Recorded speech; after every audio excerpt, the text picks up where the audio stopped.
Let me start this video off by saying if you say anything about my plushies in the background, you are anti-anime and you are anti-nerd, okay? But now that we got that out the way, hello and welcome back to my YouTube channel, or welcome. My name is Luna and I am a hoodoo spiritualist here with my YouTube channel, The Mystic Muse. Here on my YouTube channel, we talk about all people, places, and things surrounding spirituality. And today I have chosen the very popular new movie, Tarot. Let's get into it. Now, Tarot is a relatively new movie. It just came out on May 10th. All right. And with it being a few days into June, it's been shaking up a little bit in the spiritual community. And I wanted to see what the hooting and hollering was about. So I watched it. Yeah, I watched it. So now you're going to watch the trailer with me too. Roll the clip.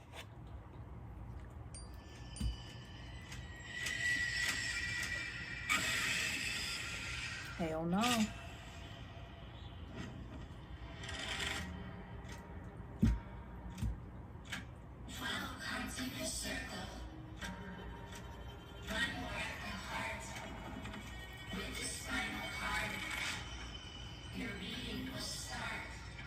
That's terrifying. As fuck. That's kind of strange. As fuck. Somewhere you shouldn't have.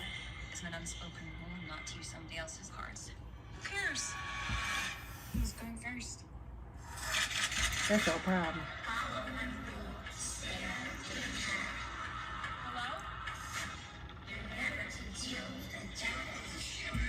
Mm-mm. Damn. Got that ass. Oh.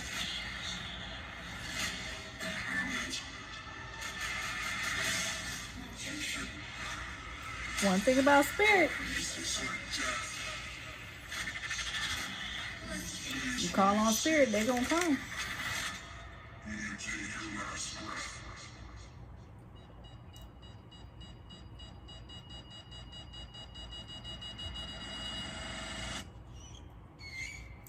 Oh no! Who's next? Not me. Nope. Nope. Fuck no, wait. Fuck. I don't think so, bitch. No. Hell no, hell no, hell no. Couldn't be me, baby. Couldn't be me. Because first and foremost, the things that I was really concerned about with this movie was whether or not it was going to be spiritually accurate. And I will say the first thing that I appreciated about this movie was the spiritual accuracy of the fact that you never, and I'm gonna hold your hand when I say this, okay? I'm gonna touch your hand when I say this.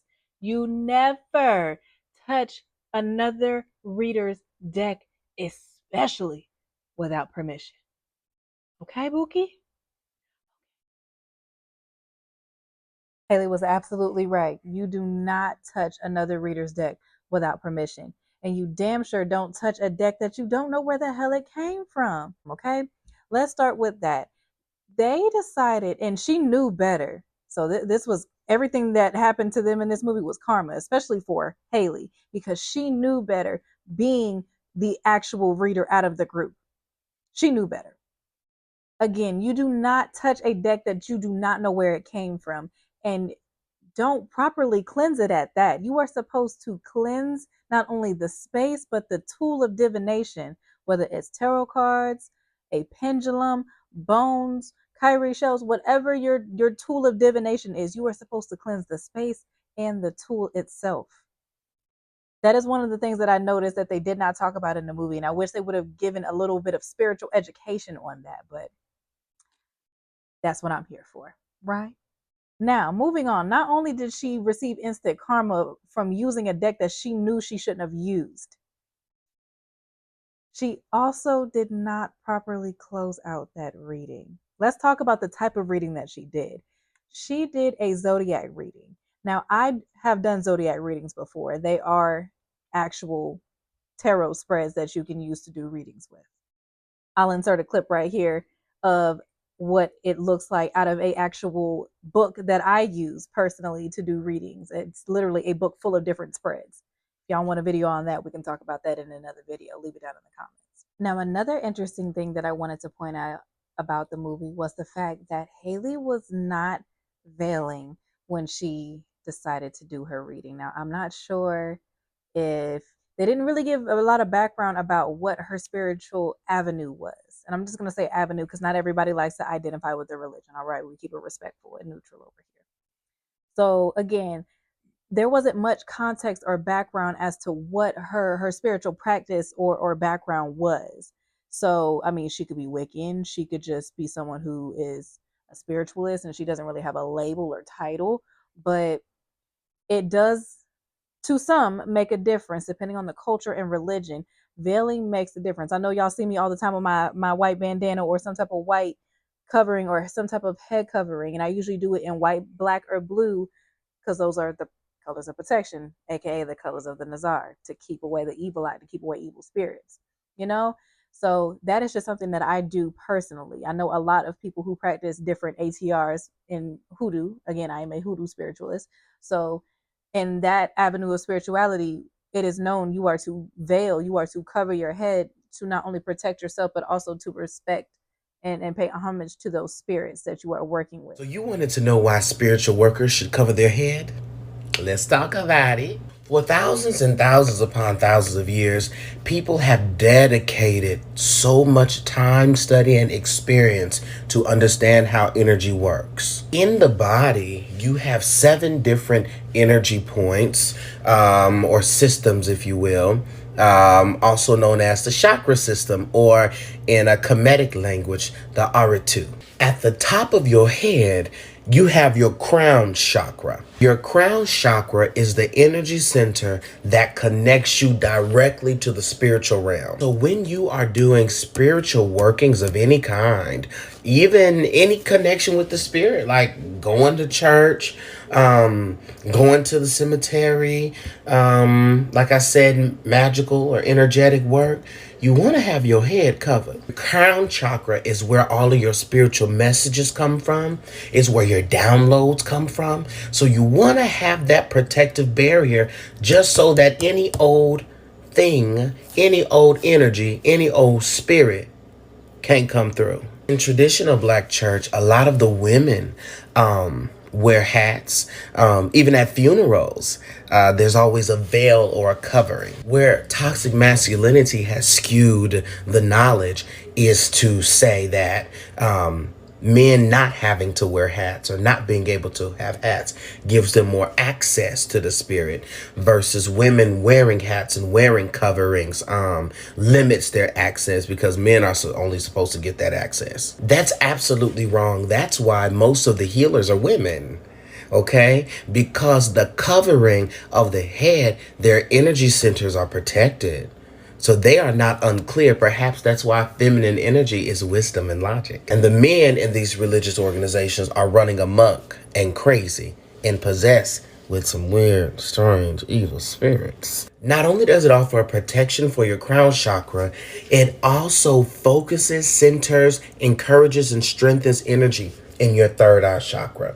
And our third eye chakra is our awareness and our spiritual communication. So wearing head coverings during your spiritual workings increases and empowers your work because you're working with a protected, empowered spiritual connection and clarity. And there you have it. But again, like I said, they didn't say too much about what her spiritual background was. So I thought that was a very interesting tidbit just to mention in there as well. Now, I don't know about y'all, but when I watched the movie, I definitely said that Paxton was my favorite character because he definitely was the jokester. I mean, as y'all saw with his reading, he definitely had a very interesting reading, okay? Paxton was funny as fuck, though, and we're going to get started with him first as far as the readings. I know it's not in order, but hey, as far as who I thought was interesting in characters, okay? And Paxton definitely took the cake with that. Now, Paxton's character was interesting from the start because, again, me being a spiritualist and watching this movie from a spiritual third eye, I'm paying attention to the fact, like I said, Haley was not veiling when she did her readings, and Paxton was the only person who had his head covered during his reading. And spoiler alert, if you haven't seen the movie, don't watch this part. Skip past this. Paxton was the only one that didn't die outside of Haley and her little boyfriend. Because they was on their way. They was on their fucking way. All right. He was the only one that did not die. And I thought about it. I said, is it because he was veiling? Is it because he had his head covered? Even though it was with a hat, his head was still covered. And he was the only one out of the seven that did not have, or excuse me, he was the only one out of the seven that did have his head covered. I thought that was interesting. If y'all want a part two of me breaking down each and every character's reading, I definitely will do that in a part two because this is going to want to be in a really long video if I try to compilate all of that together in this one video. So if y'all want to see that, definitely comment part two in the comments and let your girl know. I definitely got you on that. But all in all, I will say overall, I thought the movie was pretty decent. It definitely wasn't as scary as I thought it was, supposed to be. I mean, of course, the trailer's gonna hype it up to make it look scary and all, but it wasn't a traditional like scary spiritual movie for me. The message was definitely heavy behind it, and that message was clear as day. And if you missed it, baby, your intuition is off, and that was the point of the movie. That was the message. Trust your intuition. All right. The universe is always going to give you signs, whether it is in nature, whether it's through music, whether it's through hearing signs, smelling certain things, or just being able to spiritually tap in, whether it's through divination tools, whatever it is, spirit is going to give you confirmation and signs that you are on the right path or that you are not. All right. So you got to pay attention, trust your intuition. All right. And I feel like that is why a lot of the times when you saw the trailer or the poster for this movie, you saw the high priestess. And that is what the high priestess is about intuition, trusting your intuition and it not steering you wrong. That mother spirit in your life, not steering you wrong. Okay. Because that high priestess is that bitch. And just as light as she can be, as you saw, she can be dark. Yes. Yes, sir, Bob. She can be. But I'm not going to make this YouTube video super long. That was my review of the movie Tarot. Like I said, if you guys want a part two with me explaining and breaking down each and every character's reading, I'll I'll chop it up and get some clips of that. And like I said, go into further detail about the reading. Because again, it was a movie. Of course, they were not going to go into full detail like I thought they would have. Again, with me watching through a spiritual third eye, I'm going to break it down for you. All right. I'm going to get down to the nitty gritty, all the way to the nooks and crannies. All right. So with that being said, I'm going to go ahead and wrap up this video. I appreciate you guys for being here, for you guys subscribing, liking, commenting, keeping up with the community in the tribe, and just keeping up the dialogue. All right. I appreciate y'all. Like I said, I appreciate being here and making these videos, but I would love it if I could get compensated for it by being monetized. So make sure that you're subscribed. All right, guys. If there's anything else that you guys are wanting to see going down the spiritual rabbit hole, let your girl know. All right. Leave it down in the comments. And as always, Luna loves you. Drink your water, mind your business, and stay prayed up and protected out here. And if you're looking for me for a personal reading, book with me on Etsy. If you booked anywhere else, if you spoke to anybody anywhere else, you just got scammed. All right. Y'all, I will catch y'all for the next YouTube video. Make sure you're burning your incense and minding these spirits out here. Be careful playing with these divination tools, all right? Spirit ain't nothing to play with. Play with your kids, not spirit. And that's on soul, period. All right, y'all. I'm out.